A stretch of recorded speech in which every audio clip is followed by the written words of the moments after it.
Hey everyone, this is Coach Phoenix. And I'm Coach Gina. And this is Toast with the Coaches. Cheers. Cheers. Hi everyone, and thank you for joining us for another episode of Perspective, the show where we drink and talk about life, the universe, and all that other jazz. And again, I'm Coach Phoenix, founder and CEO of Role Model Life Coaching. At Role Model Life Coaching, we partner with our clients to help them navigate down the road of life towards their model self. Some of the areas that we specialize in is transitioning into your ideal marriage, where we focus on couples that are getting engaged or newly married so they can live their model marriage. Another specialty is our corporate coaching program. In our corporate leadership program, we use an innovative approach to corporate training where we don't focus on the processes or best practices. Rather, we focus on the individual becoming their model self so they could perform as their model self. And I'm Gina Erickson. I am a certified life coach and founder of Clear Focus Coaching. I specialize in boundaries coaching, setting limits with those around you so you can make space for yourself. I also specialize in empowering women, helping them to recognize their strength and potential in work, life, and relationships so they can face every day with confidence and intention. So, without further ado, I would like to raise a toast.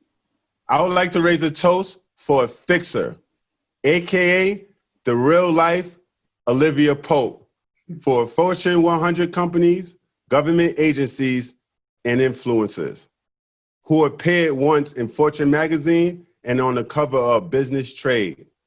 2017's Top Woman in Public Relations by PR News, one of Ebony's Power 100, 2020's National Black MBAs Entrepreneur of the Year.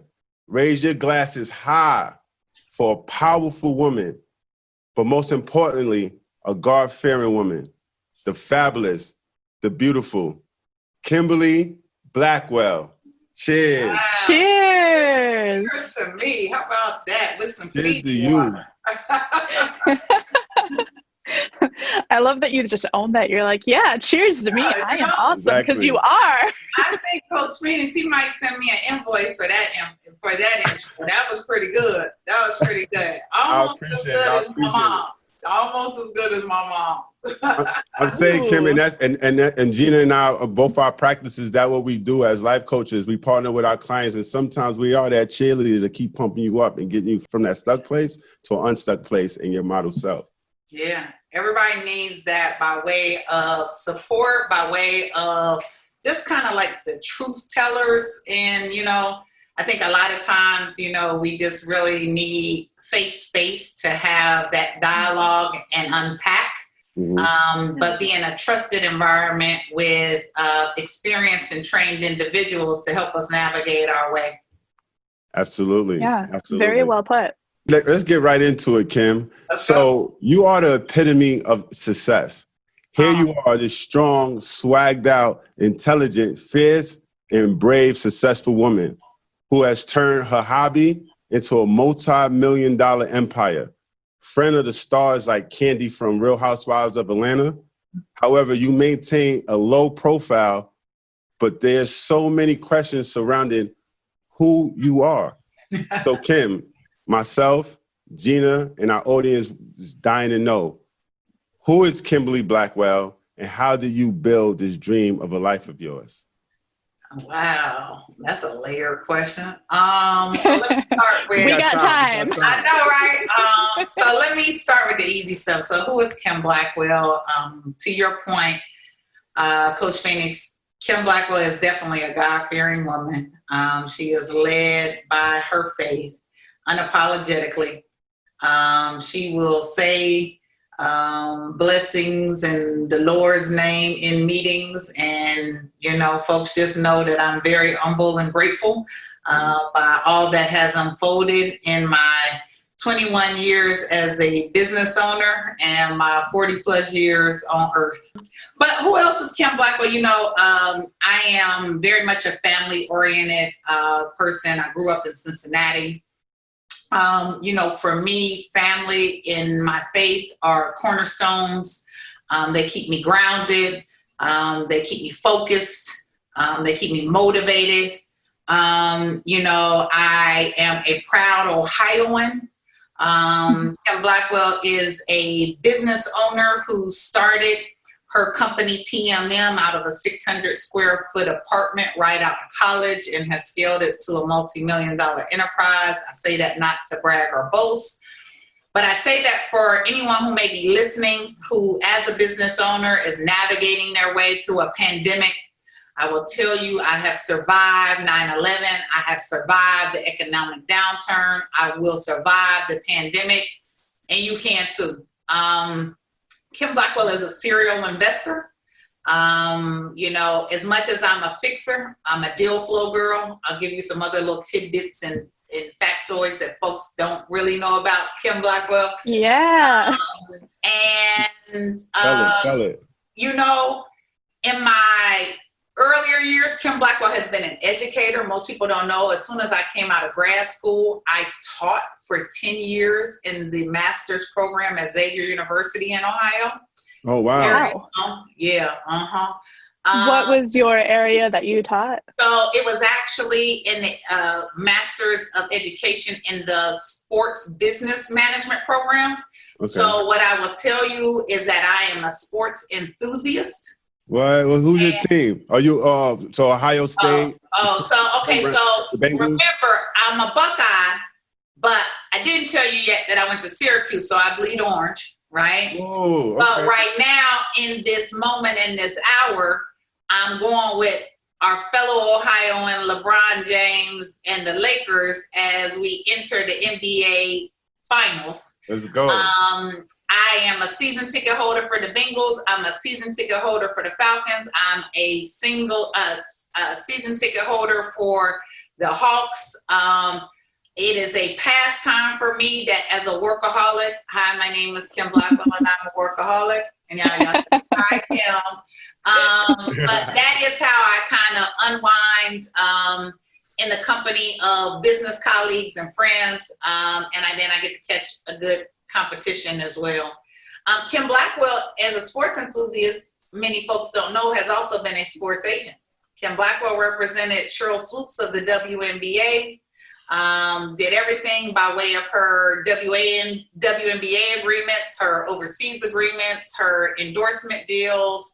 Was blessed and fortunate to have inherited that relationship from a couple of the larger scaled agencies. But the lesson in that is, be good at what you do and over deliver. And it doesn't matter if you're with the big shop, you want to just be the best and kind of put some wins up on the board quick and fast, earn the trust, and there you have it. You make it sound so simple, that formula. Hell yeah, I was going to say there's so much in that. If you just do that, that's the key to success. You'll be a millionaire too. There's to that point too, there's a lot of hard work involved. As you know, I mentioned having gone to undergrad and grad school. But remember, I work for myself. So there was no Procter & Gamble, large company that was doing and providing continuous education for me. I've always invested in myself by way of growth and development. So hold on. So Kim, let's go back to that. So grad school, undergrad, you went to Syracuse University. What was your major?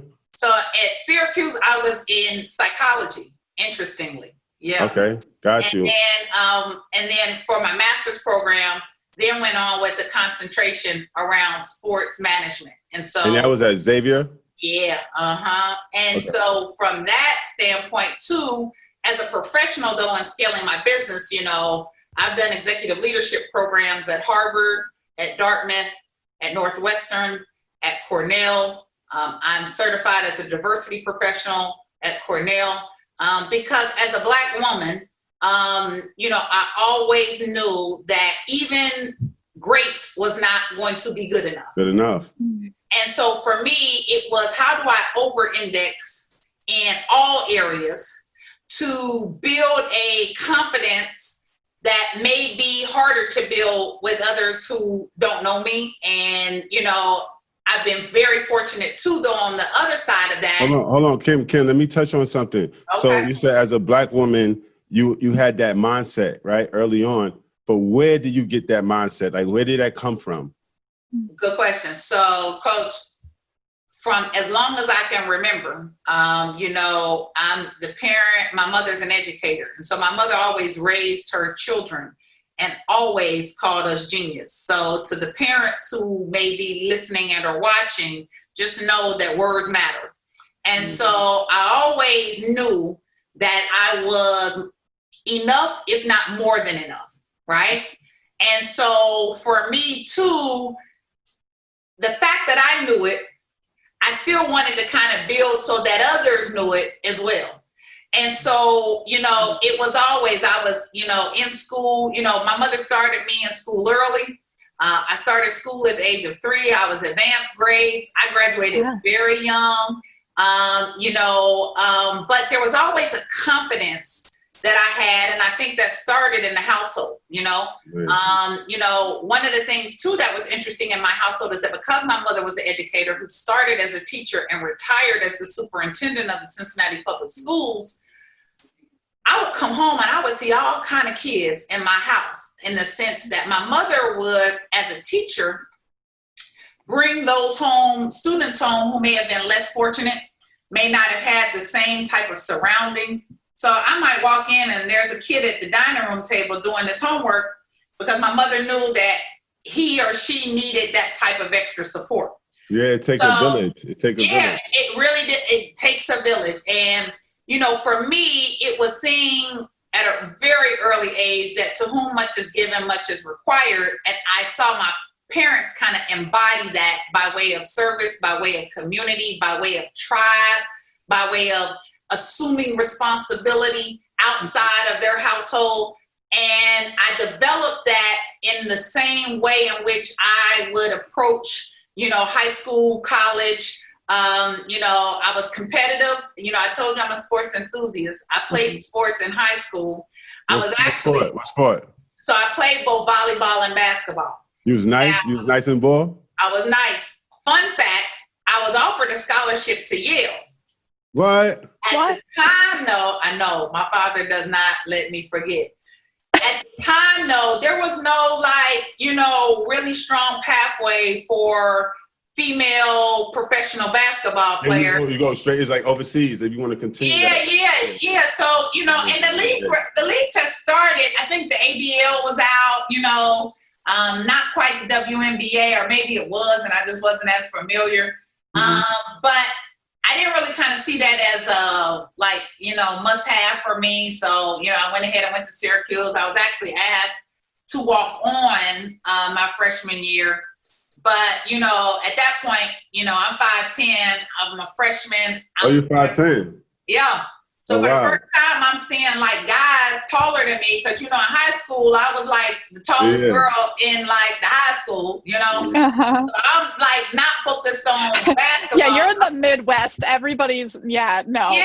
So I get to Syracuse and I'm like, ball? No, I'm on a date. Like, not cool, you know. So I have stayed connected through sports in other ways. Yeah. But going back to your point, I think, you know, early on, that confidence came from first the home, and me really kind of understanding and owning and kind of seeing that. Like, I was always, again, when you're raised by an educator, you know, there's no compromise to bad grades. You know, education, like, there's only one route, right? Yeah. So I'm in a lot of the gifted programs and the honors programs. So I'm taking AP classes and all of that sort.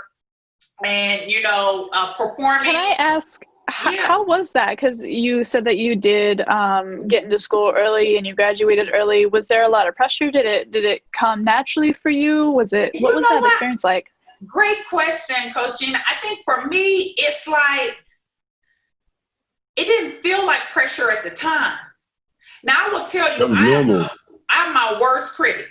Right. Yeah. So it probably was a little bit harder than it should have been, you know, on a 16-year-old, you know. But no, and I've always been a people person. So like, our house was like the house that everybody came over after school. We were in the basement. you know, and everybody, it was the hangout. We do homework, but, you know, my mom might have some dinner, you know, whatever. So for me, in being a people person, being a student athlete, and just kind of, you know, it was a natural vibe. So I didn't feel any pressure, I don't think. If you were there, it wasn't, you know? Yeah, nothing above the regular, like, stress of school kind of thing. I tell folks, nothing is weird. Like, nothing, a lot of my life is just non-traditional, unconventional. I went to Syracuse my freshman year. I get best dressed at Syracuse. Like, now, I will tell you. So, Coach, I mean, I've been seeing you. I'm not gonna lie, Kim. I was about to say, Coach, he done already pulled out. Yeah, and researching you on fly. My receipt started a long time ago. But what I tell kids is that, well, I do have some guilty pleasures right now. It's not always, and I tell folks too, it's not about the labels. It's about style and swag. So I was working at TJ Maxx, you know, I worked at the Gap, you know, but it was, you know, just how I put, you know, my pieces together, you know? So it's not about how much you spend or how much something costs. It's from what's within that. How you could do it. Extra. So before you could afford it, you was always getting fly. A little bit. It sounds a lot like it's an artistic medium, you know, like, yeah, you can paint with watercolors. It doesn't have to cost you a lot, or you can go up and you can buy the expensive oils and you can do that too. Like, it's all about how you look at it and your artistic ability. Yeah. And I think even in that way, it's kind of like, you know, you own the watercolors. And it's so that, you know, whatever you produce from the watercolors, you know that it's designed to stand out, be special, be exemplary, to resonate with others, you know. So it's, again, watercolors, you know, on 10 or on 100 in the way in which you design them to, you know, be artistic in its reach. Absolutely. Yeah. So, Kim, so you in college, right? So you in college, you go to Syracuse. You're like, man, I want to date. I'm not playing basketball. You live your life. You was like, yo, you know what? I want to stay connected to sports. You go to Xavier for grad school. You start to teach after grad school. So where did a hobby come into play? And how do you start to transition that into who you are today? So interestingly, so even out of grad school, right? Now I'm a sports enthusiast. So I actually work for a professional sports organization. And at this time, it was the American Basketball League. And in Columbus, it was an organization called the Columbus Quest. Okay. And these women won back-to-back championships. This is the Katie Smiths. I mean, so this is before grad school. So this is after. This is like right around the same time. So Brian Agler, who was actually a coach in the WNBA, at that time was a coach in the ABL. He gave me an internship. And with anything that I do, I'm going to kill it, right? So I'm there early. I'm leaving late. I'm coming up with ideas. I'm trying to connect with the players in a different way and how they need to connect with community. And when I finished my internship, what was the intern? What was you doing? He interned you as what? You know, I was the intern. I was doing everything. You just, yeah. Like, this was like, I don't know what they coined it to be, but I was doing everything. And so from that, I was offered a job. I took that job. Loved it. Offered a job from where? The same organization, the the Columbus Quest. Yep. I got you. So I stayed there. I accepted the job. Great experience. Really kind of for those folks who might think they're interested in sport, it's hard work. And, you know, a lot of times. What was the job? What was the position? So I was on the operations and marketing side. So I was doing game day ops. So I was doing everything from, like, you know, you see somebody come out and sing the anthem. Like, I'm like securing the anthem. I'm like, if Papa John's is a sponsor, I'm like creating the box promotions where we're, you know, slinging pizza boxes, but inside there's a coupon. So are you coming up with the ideas, or you the are you part of the I'm working with the partners and I'm coming up with the ideas. Are you coming out there saying, let's get Papa John to do this. Yeah. Now when I was hired, Papa John's may have been there as a existing partner, but I'm working with the Papa John's to say, okay, at the games, let's think about how you all want to do your promotions a little different. And I mean, this is everything. This is like the mascot games, like, you know, anything that you think, you know, I'm working with that. Now, what I enjoyed too about that was that it was also working with the players. And so we would do a lot of stuff by way of community engagement and involvement. And so it taught me a lot around like, what's the best way and how you leverage, you know, their time, their influence, their interests to make it meaningful for them as well. Because a lot of times, and again, I've told you I've represented players as an agent, but a lot of times is that athletes sometimes are treated almost like material goods, you know? And for me, it was always trying to figure out, how do we humanize this? How does it feel less transactional and more relationship driven? How do we kind of make sure that all of the great qualities that they have, you know, are enhanced and kind of shining in, you know, the lights of their engagements? So it was I didn't know it at the time, but that would become a great foundational tool for me to work with Cheryl, you know? Yeah, I was going to ask, so like that seems like it was kind of part of the system at the time, like that's just kind of how things are done. What about that situation sparked this new idea for you of, like you said, like, let's humanize this a little bit more and let's change how things are done? I'm going to be honest with you. I think it's because that's naturally how I am, you know?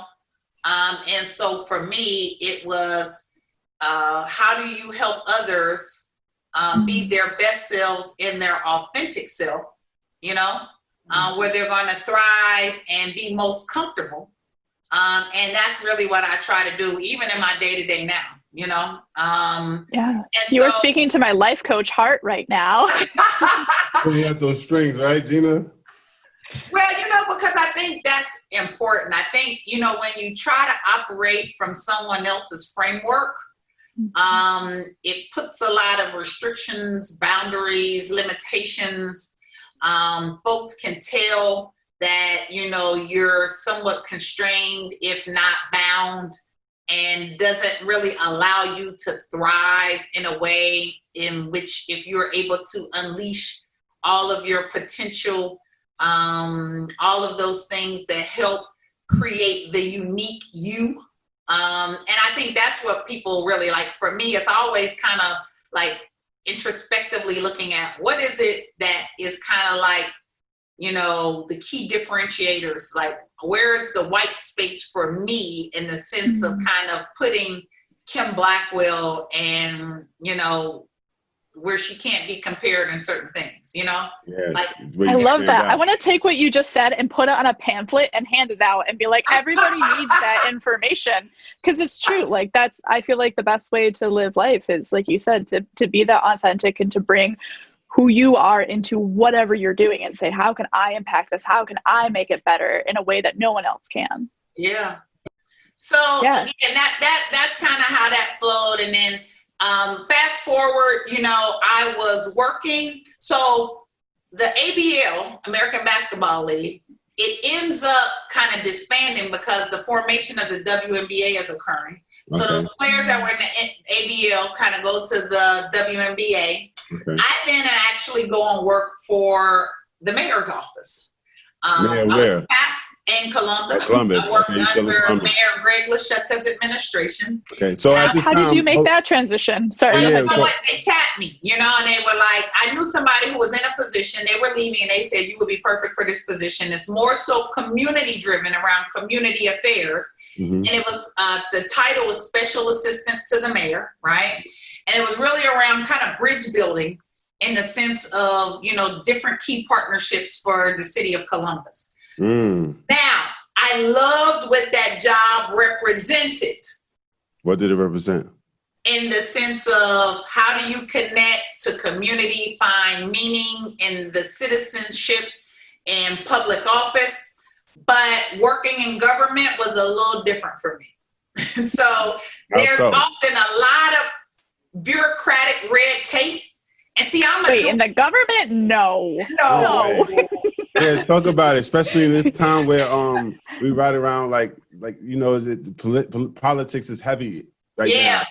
Yeah, well, and again, I'm a doer, so I'm used to kind of ideating and then executing. Now, again, I respect process and policies, right? But in government, there's just a few more steps and a few more processes, you know? So for me, if this wasn't the right fit, great role, but not the right fit for me. So you fast forward, I go and I actually work for this company based in Columbus at the time and no longer exists. It was in the fashion urban apparel. So way back when it was like all these urban brands. Hold on, so at this time, wait, so how old are you at this time? I'm in my late 20s. Okay. Late 20s. You've already lived like 5 lifetimes by the time you're like 20. I remember everything in my world is like grossly accelerated, right? So I'm exactly. That's why I wanted to make sure that I stamped that so the audience is following. Like, how old are you? And you're already at 20, 28, 29. You had these experiences thus far. You get what I'm saying? So it's a little crazy. It's a little crazy. I mean, it's life. It's amazing. It is. You exactly. know? And it costs to be the boss, you know? It costs to be the boss. I tell folks, you know what? Everybody want to be the boss until they know what it costs to be the boss, you know? Exactly. So continue to tell us. Yeah. So I go and work for this company. I'm actually traveling between New York City and Columbus. So I'm getting the best of both worlds. I get fast life. I get a 917 phone number. You know, that is like the desire. Like I'm from Brooklyn, New York. I already know what it is. You know what a 917 is, right? So I actually still have my 917 number. And so I'm spending 2 weeks on, 2 weeks off. I'm doing product placement. I'm working with big celebrities. I'm at all the award shows. I'm vice president of marketing and advertising. I'm rolling out campaigns. So at 20 and in your late 20s, you a VP of a retail fashion retail company? Yeah. Wow. Yeah. So I'm traveling all over XYZ. So listen at this. We get a new president. He's from Nike. We bond. We have a great working relationship. He's very supportive. He's so supportive that he comes to me and he's like, you work really hard. He was like, you are, couldn't ask for a better partner on my senior leadership team. He was like, but I got bad news for you. This ship is a sinking. So I'm like, whoa, okay.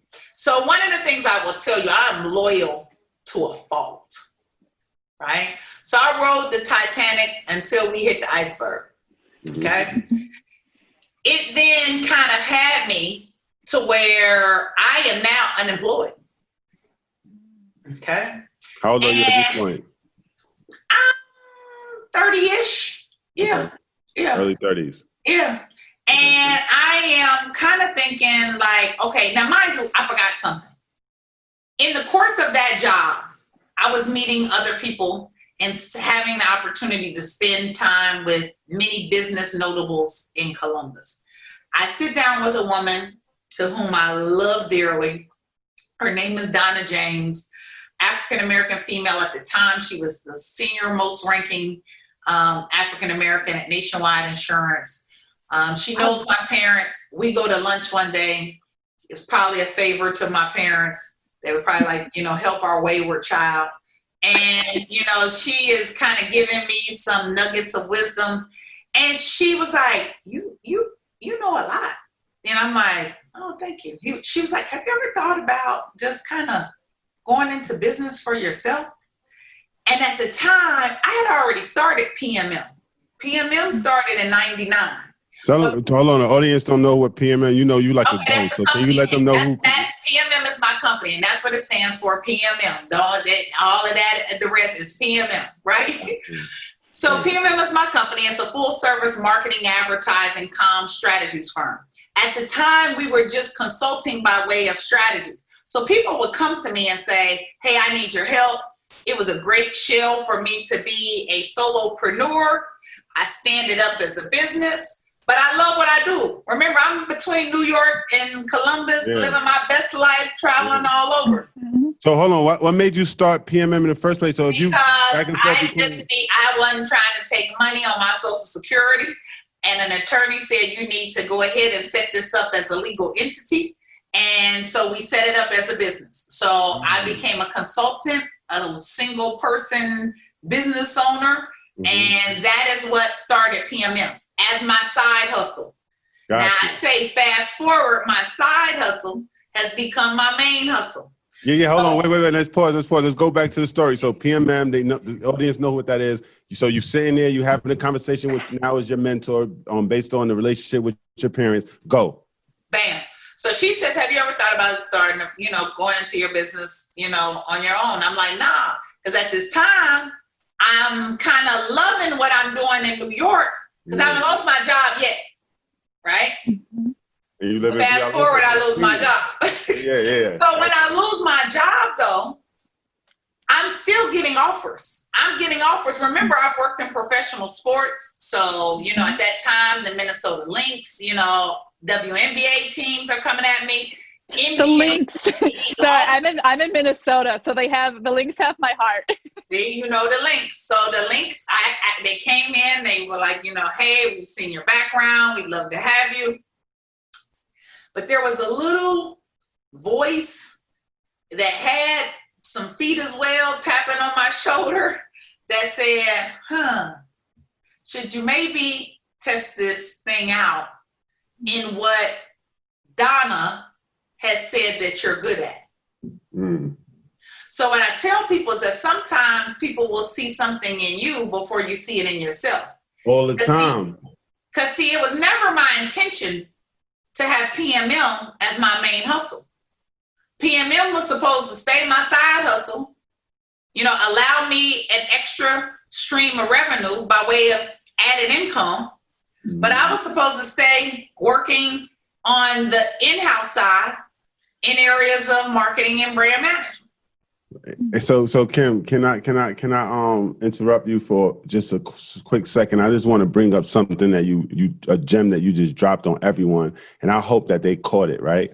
So basically what you said was this: you was feeling yourself and you was living in vida loca. You were from early 20s to early 30s. Late 20s to early 30s, you doing your thing. You became a senior in a popping company where you meet in like athletes and all like higher ups and like some impactful positions.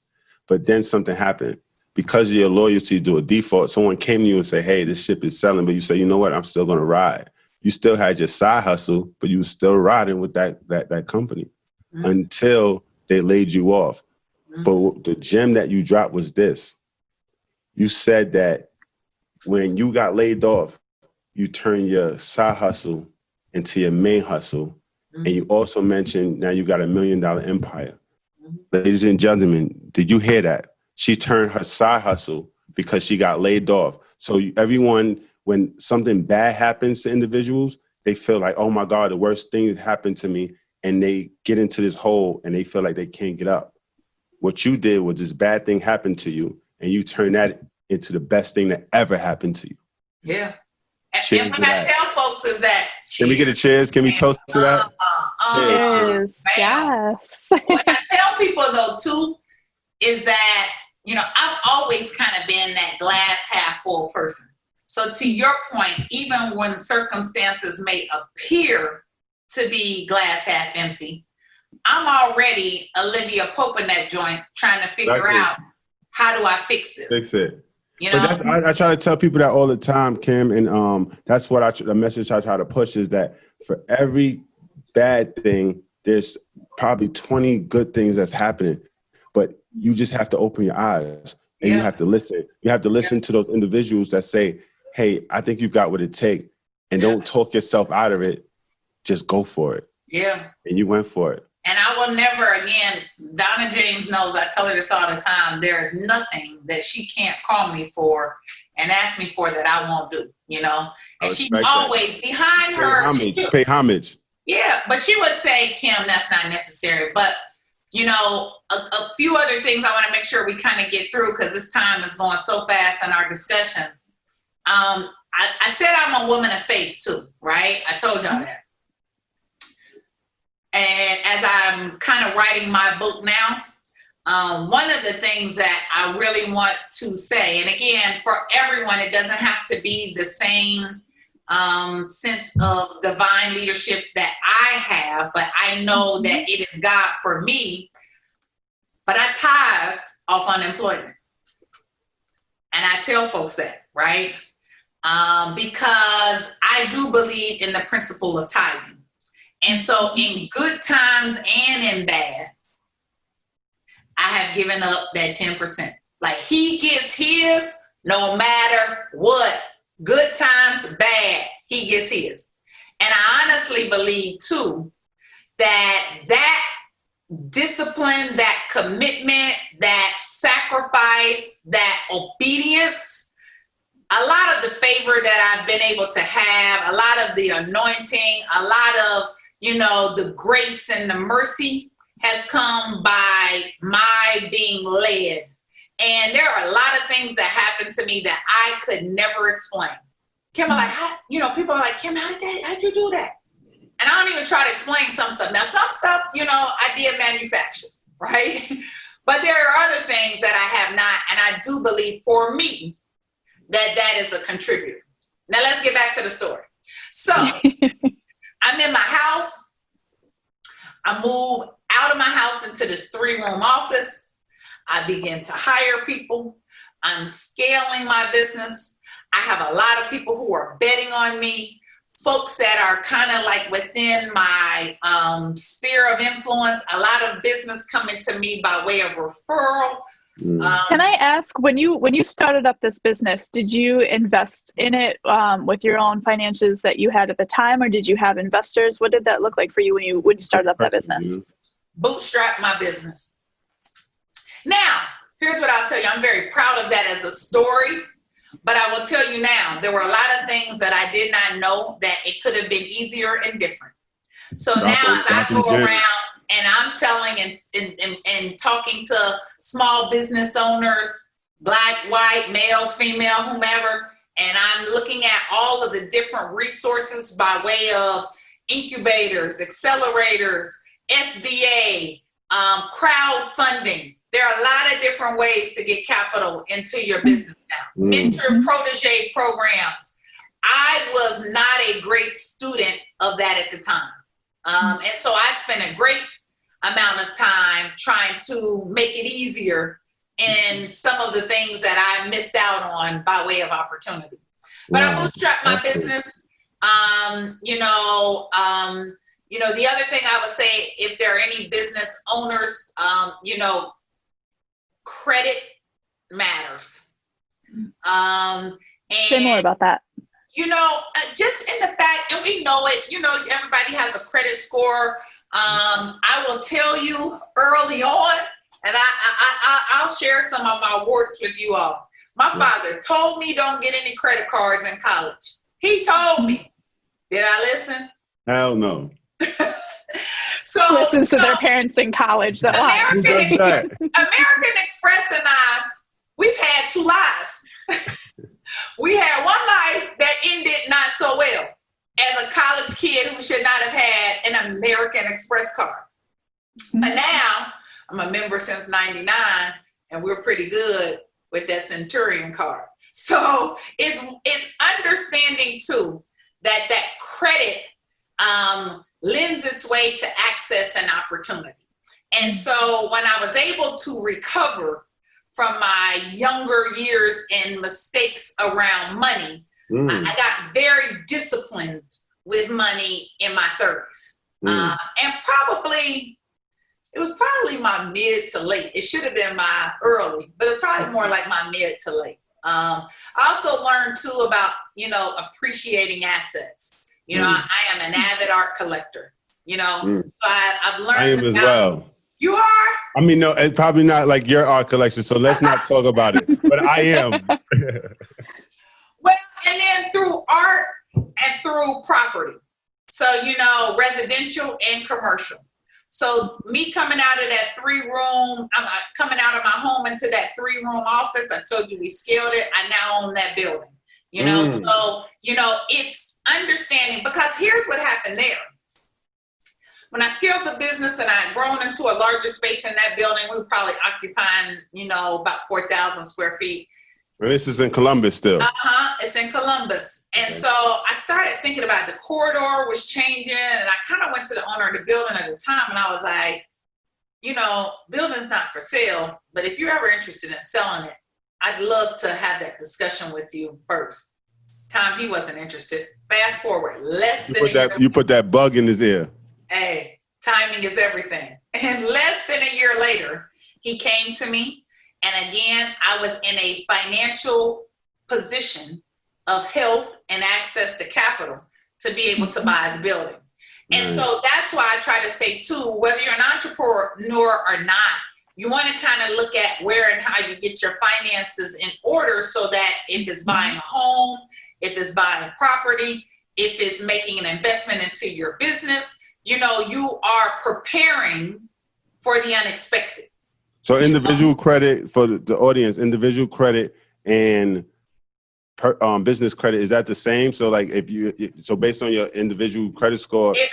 So here's what I tell you. If you're the business owner, they're closely aligned, because they're going to look at things by way of, what does the owner's personal credit look like as well, Gotcha. In the sense of risk and lending. I will tell you too that it's important, and this happened early for me, is that I formed a personal relationship with my bank. So, when I went from an apartment to leasing a townhome to buying my first home, when I got ready to buy my first home, my bank was familiar with me. I still, and I share this publicly, I go to my branch. They know me by name. I go inside the branch. To this day. Yeah. So everybody wants to go online and do all that stuff. Yeah, I have automated accounts. I can do all of that. But guess what? When all this stuff broke in the sense of pandemic, and I needed to go and talk to folks about, looking at different things within my portfolio, I'm going to get a call, because they know me. Yes. If you calling an 800 automated number, what does that mean? So relationships matter. And one of my other great mentors, big sisters, her name is Carla Harris. She's a vice chairman at Morgan Stanley, and she has a book out, Expect to Win. But in one of her books, she also talks about the value of relationship currency and performance currency. And in the case that we mentioned with the bank, that's all relationship currency. That's cashing in that capital of those relationships. So you want to make sure too that in anything you're looking to develop your network, because I always say too, your network can determine your net worth. So how is it that you're looking at your net worth? Yes. And I love what you're saying too, how that connects back to what you were saying about credit. Like there's financial credit, and there's also the credit that you build with people with those relationships. I will tell you all, I'm looking at a deal right now, and we'll see how it fares out. But I picked up the phone, called one of my banks, and again, you heard me say one of my banks, because I have multiple banks, right?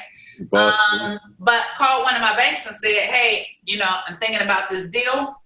It was easy for me to do, because I called my mortgage guy and said, who you recommend around the commercial side and the business banking side? And he plugged me to the top people. And because he knew me, they took the call. Yeah, exactly. So it wasn't like it was a cold call and I had to go in with a whole bunch of paperwork, Prove yourself. They already know who you are. You have Got you. I give encouragement to folks around really like looking at critical relationships. Now I'll tell you right now, and I think about this, man, I need some relationships with hospitals. Cause I'm thinking too, if something were to go awry with myself, with my parents who are healthy, with any family member, it is mission critical, timely in the sense to be able to pick up the phone, call somebody who's either on a board at a hospital, because that's why I was like, man, I need a hospital board. Because if something go down, I got a room, I got access to the doctor. So you gotta kind of like, I'm very strategic. Like I'm very calculated in like my moves, short term, long term. You know, I'm always thinking about outcomes, you know. And so again, that's something that I'm thinking about right now. So if either of you know some folks at the hospital, call me after. I got you. So Kim, so you started this empire. You're starting to build capital. You purchased your building. Where did this take you? Like, what's some of your clients? Let our audience know exactly what the heck you do. Like, who are your clients? I know you have connections and connected with Fortune 100 companies, the likes of Gucci. You are government agency influencers. Like, what are some things your company do? So we are a full service marketing, communication, advertising firm. We have an experiential arm that deals in kind of like the sponsorships. And, you know, when you go to a game and you see all the promotions and stuff with like a Nationwide insurance, we are fortunate to have some great companies that we work with, many of which are long-standing relationships. I'm very proud, honored by the deep relationship that we do have with Nationwide. We've been a partner with them for like 10 years and counting. Thank you, Nationwide. Awesome. Nationwide is on my side. And look at other companies, Walmart, FedEx, CBS, Viacom, BET Networks. I see you all over BT. I see you, everyone saying thank you all over your page. I'm like, why are they thanking her? What is she doing? Let me think who else. Food Lion, Fifth Third Bank. We just have a great City of Columbus, State of Ohio. Really blessed and fortunate. Have a couple of others that I cannot mention yet, but are unfolding. And stay tuned. They'll be announced in 2021. But, you know, I will tell you, and I say this very humbly in the spirit of recognition and gratitude that, you know, 2020 has been a good year for us. But again, it's bigger than me. So while my business is doing well, while personally my family is healthy, I'm healthy, I am deeply concerned about how I become a contributor to a larger and greater good. So a lot of my extra time now is focused on how do I support, uplift, amplify, get resources to Black-owned businesses who are being disproportionately impacted by COVID, and understanding through this pandemic that what was 41% is now approaching 50% that will not recover. And, you know, what is it and how is it? You know, when we look at this civil unrest that we've had in the deaths of George Floyd, Breonna Taylor, you know, what is it and how is it that we raise awareness to the discussions of, you know, what does reform look like? Hold on. So let's talk about that. So you said something about Breonna Taylor and George Floyd. So at the midst of all of that tension, I know that Emmy Award winner Julian Huff did the share the mic on IG with you. Can you briefly describe to our audience how, like, what that really was, who was a part of that, and how you get selected to be a part of that? That's just another one of those things, again, with that whole God's grace and favor, you know. So interestingly, there were 4 women who kind of created this brain trust around an idea.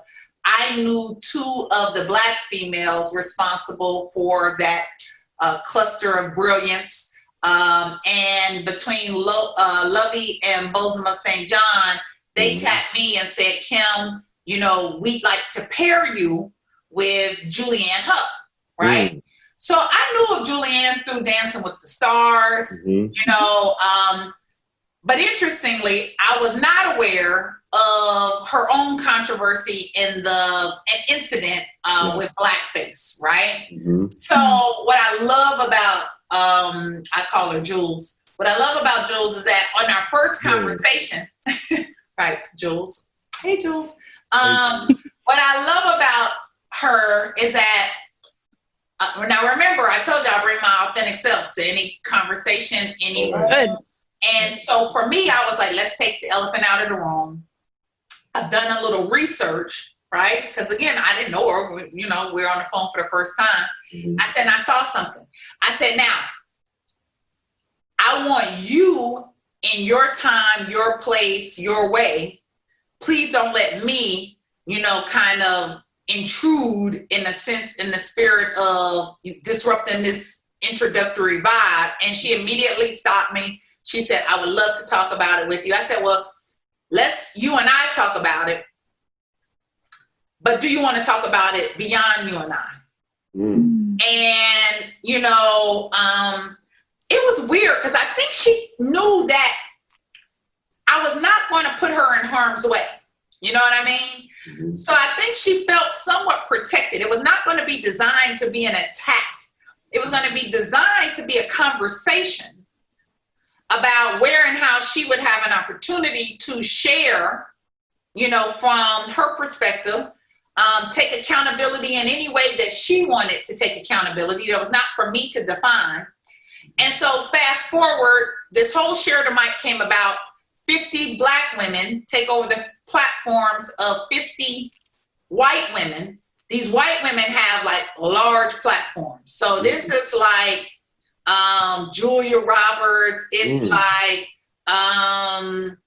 let me think, just a whole host of folks. Katie Couric, you know, Julianne, her platform was 5 million people. So here's me with my little 40,000 followers taking over somebody who has a platform of 5 million people, right? And so there were no rules. And they turned over their passwords to us. Wow. I mean, totally vulnerable with a stranger. Your password? I'm nosy. I would go straight to the DMs. Before I start, like, no, go ahead. No, you wouldn't. You wouldn't have done that. If he'd be causing trouble, he'd like start DMing people and be like, I'm telling you, I always bring my authentic self as well. I always color outside the lines. That's just me, unapologetically. But what we were allowed to do was for 24 hours, really kind of curate whatever programming we could post to their timeline. We could go in their stories. You know, we could go live. And so we did it, and we did it all. And she was great. She was very close to it. She was engaged. She and I have stayed connected and are still connected. And so to me, Share the Mic was like around kind of raising different perspectives and conversations that might not traditionally be held within those spaces. At a time where America, if not the world, needed to talk about things differently. Nice. That sounds familiar, Phoenix. Where have I heard something like that before? Kind of like this show. A little bit. So I wanted to go back a little bit because you were talking about kind of the turmoil that the country is facing and, you know, everything that's happened with Breonna Taylor and George Floyd. And I know that you worked very closely with the White House, with President Obama and Donald Trump. Were you in association with them? I was appointed during the Obama administration. This goes back kind of to my business hat. But I was appointed to a council called the National Women's Business Council, NWBC. Nice. And so we reported into the White House, SBA, and Congress around female business owned and led policies, where and how we wanted to get access to capital, access to market, access to jobs for women-owned businesses. And so enjoyed that stint for far longer than it was supposed to be. They asked me to extend my term, and it was an honor. I'm big on service. I serve on many boards as well. And so again, for me, anytime I can use my position in a way to advocate and create opportunity for others, then I'm going to do that. Yeah. That's awesome. Did you feel, and not to put you on the spot politically, but I know that you're your authentic self, so I trust you to honestly answer any question I throw at you. Did you feel, did you feel any difference between the administrations, and if so, how? Great question. So I would tell you, I didn't, only because for me, it was not about who was in office. Because really the constituency hadn't changed.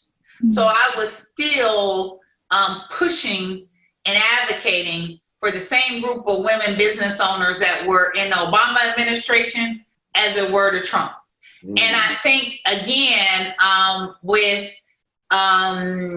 both SBA leaders being female, right? Mm-hmm. I felt like they were advocates as well for not just women business owners, but small business owners. They may have taken different approaches by way of kind of style and, you know, certain policy or legislation that they wanted to prioritize. Mm-hmm. But I feel like, you know, there wasn't much difference. I don't want to sit here and say that there was, you know, again, for me, I don't really kind of change who I am in any room. So I was going in the same, you know, with the same type of delivery, with the same type of demands, with the same type of partnering, because whether it was a Republican or a Democratic administration, my job and duty was to be fighting for the women who were not in the room. So the mission doesn't change. Yeah.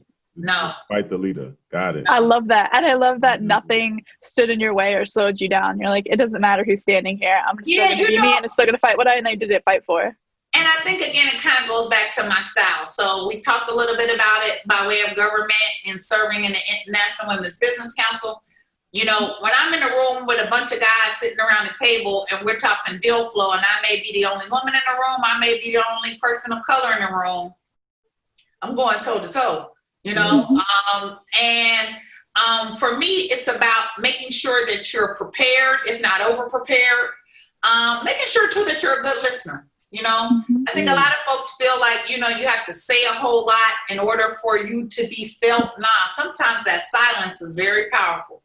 And speak on that, because as a coach, Gina and I, that's our most powerful tool. So can you speak on that from your perspective? Yeah, listening. I think, again, listening too comes in a form and complement of leadership. You know, I can lead better if I'm listening.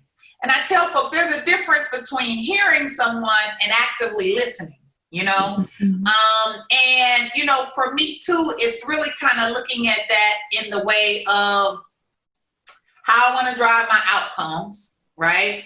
Am I reading the room well politically? Right?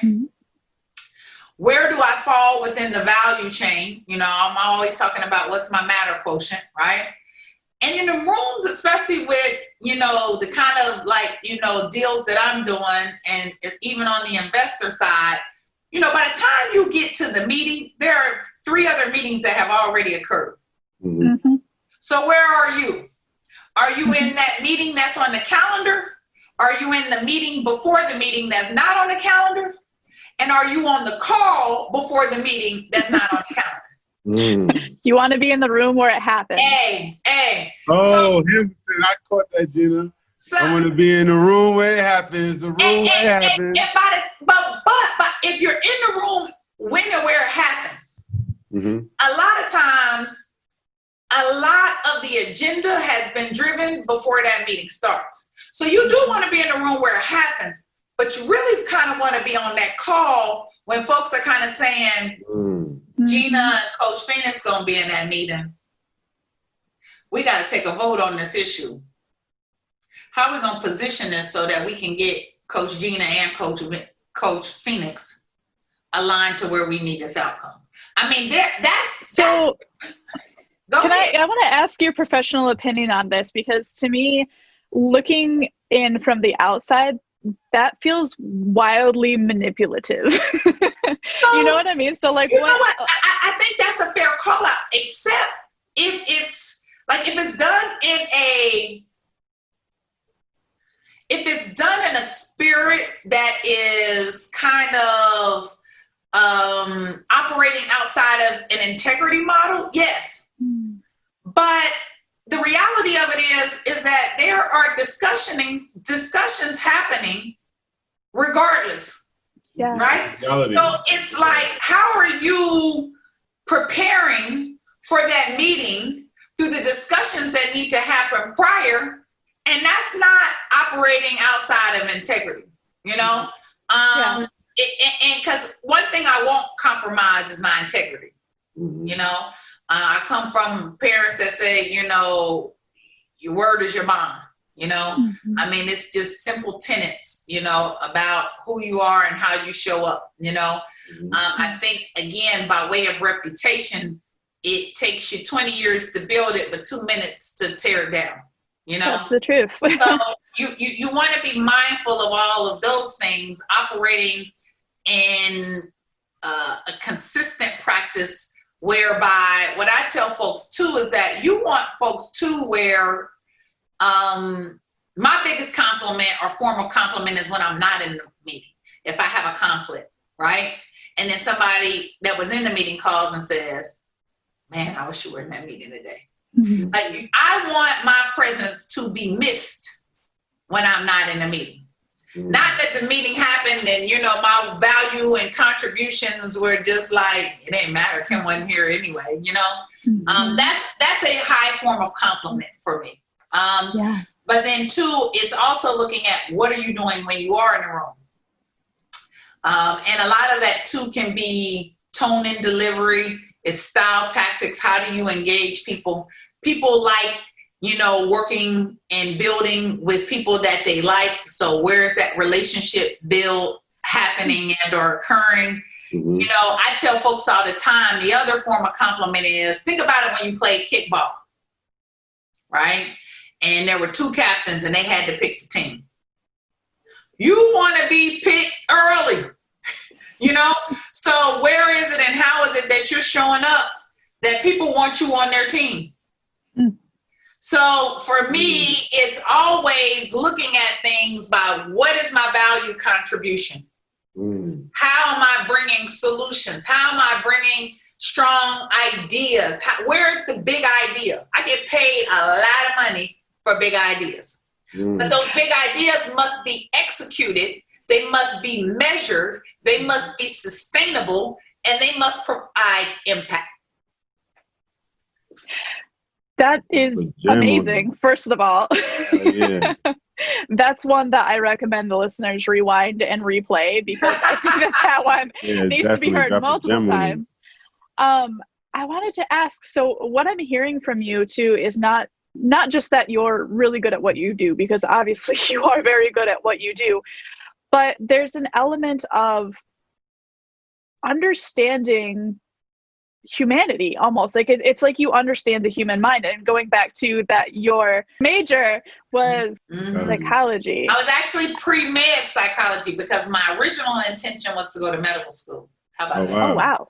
What were you intending to do like in medical school? What kind of sports medicine. How about that? I was going to say sports medicine. Oh, man. Was that a component of yourself before you got into college and before you kind of learned all of those elements of psychology and how that works? Or do you think that was just another building block on what you already knew naturally? I think it was there naturally. Again, I think it kind of goes back to what I said in the spirit of who I am, and I could identify at an early age that I was a people person and connector.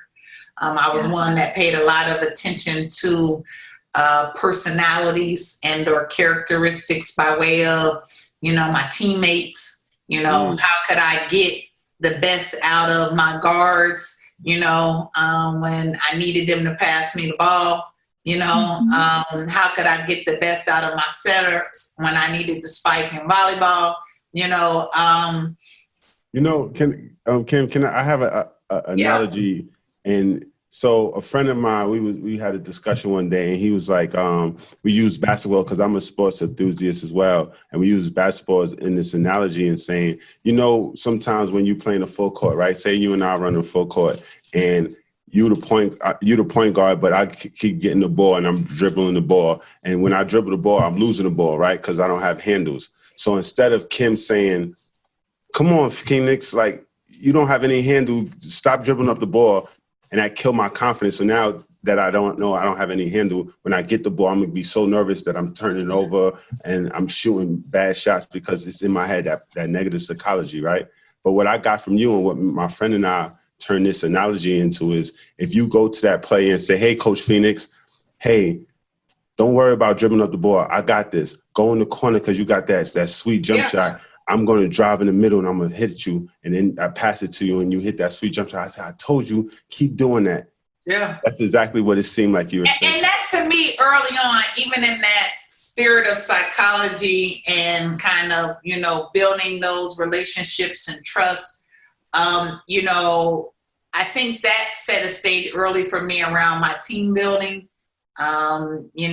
style, and I will tell you, I am a good employer, but not a perfect employer. Okay. Everybody, I tell folks I'm a cracked vessel. I still have a lot of areas of opportunity by way of growth, but I do understand too that, people have different triggers and how you kind of get the best out of them and where you want to avoid a trigger in getting the worst out of some. So, for me, in a leadership style, whether it's on the boards that I serve and or committees that I lead and or fundraising that I may do, I really do try to look at it by way of how do I, in a push-pull, make sure that I am kind of pulling folks to the front and I'm kind of falling back on certain things. Because I believe that when people feel like they have skin in the game, they play the game differently. And so for me too, it's not always about what do I have to lose. It's also about what do others have to gain. More carrot than stick.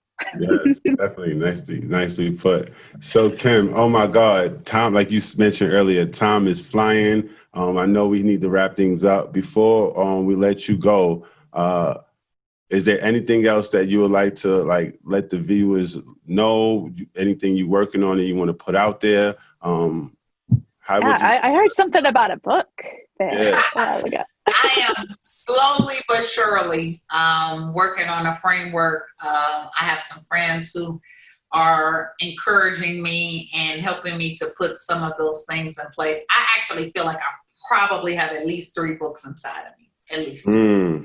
And I will buy them all.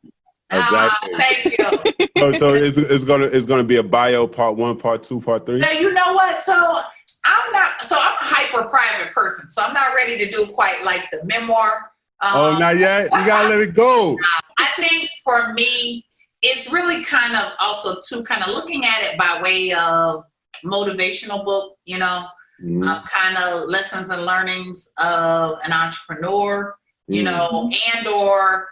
I am working on a platform, and I will share with this group. It's called Unapologetically Boss. Unapologetically Boss. Because to me, boss is a mindset. It's not you owning up your own company. It could be you working with and or for someone. But when you go into something with the approach and mindset of a boss, you are just elevating to the point of operating in excellence. And the unapologetic part about it for me is that it's owning, again, Coach Gina, the way in which you do it and the way in which is uniquely positioned for you. And so to me, this community that we're building, it's going to be a podcast, it's going to be a book, it's going to be, so we have this whole ecosystem set up. Who's we? You keep saying we. Who's we? Well, again, it is mine, but I do everything by way of me and my team. And so to me, I'm never in an I, me. I pledge, so it's never I, me, my. These are words that do not shine. It takes a village. Words that last forever. I love it. So yes, you always contribute your success to your team and support of others. Yeah, I could not get here in any way by myself. And I don't mean just the folks inside that work with me. I mean my corporate partners. I mean strong mentors. I mean that network that I reference that helps me in those professional relationships, banking, legal, accounting. Like nothing that I do is me by myself. I love that so much because I think one of the biggest lies that people are told is the self-made person. And it's like, no, you need to put hard work into it and you need to show up and be there, but it takes a community, it takes relationships and those connections. Yeah, to me, it's, that combination is that hard work, it's that teamwork. And I say all the time, battle tested, God vested, because to me, again, that faith thing is the game changer in everything that I do. Absolutely. Absolutely. That was powerful. And this interview was powerful. Thank you for joining us at Happy Hour, even though you have a bottle of water. I'm feeling saucy and nice. I can't even toast anymore. My water is gone. It's all good. It's all good. You toast with the empty bottle. Toast to the empty bottle. So before we leave and before we let the audience go and you go, Kim, because I know you're super busy, you probably have like 4 more hours of work in you. You are more than 4, but yes. This is my favorite part of the show. It's called our Thing of the Week. During our Thing of the Week is where Gina and I provide our audience with something that we learned, something that's inspiring us that we want to provide them and bring it to the following week until we meet again. So at this time, my Thing of the Week is this. I would like to focus my Thing of the Week on individuals that are in a serious relationship or are considering marriage. These individuals that are currently engaged or newlyweds. My Thing of the Week is for those couples who are living in that cloud, that love bubble. What I would like to call that unicorns and rainbows. This message is to target you. According to Dr. Les and Leslie Parrott, 87% of young adults plan to get married. 82% expect their marriage to last forever. Yet, the rate amongst young adults is at 60%. Now I ask you, what does that tell you? Well, for me, that tells me that most people enter marriage fully expecting forever. However, given the divorce rate, the reality is forever does not come into fruition as we would like it to. Have you ever heard that married couples mention how it took them 5, 10, or sometimes 15 years in order to truly know their spouse? What happens is more times than not, we are in so much love that we do not establish a solid foundation. That solid foundation is based off the knowledge and understanding of your partner and who they really are. That comes from the financial standpoint and their illiteracy to your partner's financial upbringing to understand your partner's mindset as it relates to marriage. Not each other, but marriage itself and as an institution. Knowing key information of your partner will create a strong foundation. So when you are out of that love bubble, your relationship can lean on a foundation, building a safe haven within your marriage. At Role Model Life Coaching, we utilize a premarital assessment or marriage enhancement to partner our clients while they are in this love bubble. We utilize that assessment to create a solid foundation as they transition into their model marriage. The benefit of this premarital and marriage enhancement assessment is 1, you would obtain a clear picture of your personal and relational momentum for your marriage. 2, you would gain new insight into your personalities and how they work together. 3, you will learn new skills to strengthen your relationship for everlasting love. If you're interested, click the link below so you can learn how to live your model marriage. I'm Coach Phoenix, Role Model Mindset. Coach Gina. That was amazing, Phoenix. Like I said, whenever following you, I always feel a little bit intimidated because your thing of the week is always amazing. So I actually switched up my thing of the week mid-conversation because I was so inspired by Miss Kimberly. I have a quote that has stuck with me. It is from our late beloved Ruth Bader Ginsburg. And the quote says, "Fight for the things you care about, but do it in a way that will lead others to join you." And I feel that, Kimberly, you have really embodied that quote, that you continue to have this ferocious fire about you, but also this love and this care for your community and the people around you and the relationships that you make, that you don't have to pull or push people to come with you. They just want to join you and to join in that light that you shed. And so thank you again so much for joining us tonight and for allowing us to take up some of your precious time, because we do know that you're very, very busy. So it has been an absolute pleasure speaking with you. No, it was fun. I enjoyed it. And thank you all for having me. It's been fun. Absolutely. Kim, thank you again for your dynamic story, all the gems that you dropped on us today. Thanks everyone for joining us. We love you. Thank you for your support thus far. Please hit that subscribe button. If you're friends with Kim, Kim just told us to tell you to hit that subscribe button. Yeah. Hit the notification button. I did. Tell a friend to tell a friend. But most importantly, tune in next Thursday. Thank you. Coach Gina, Coach Phoenix, Toast with the Coaches, and we out. Cheers. Cheers.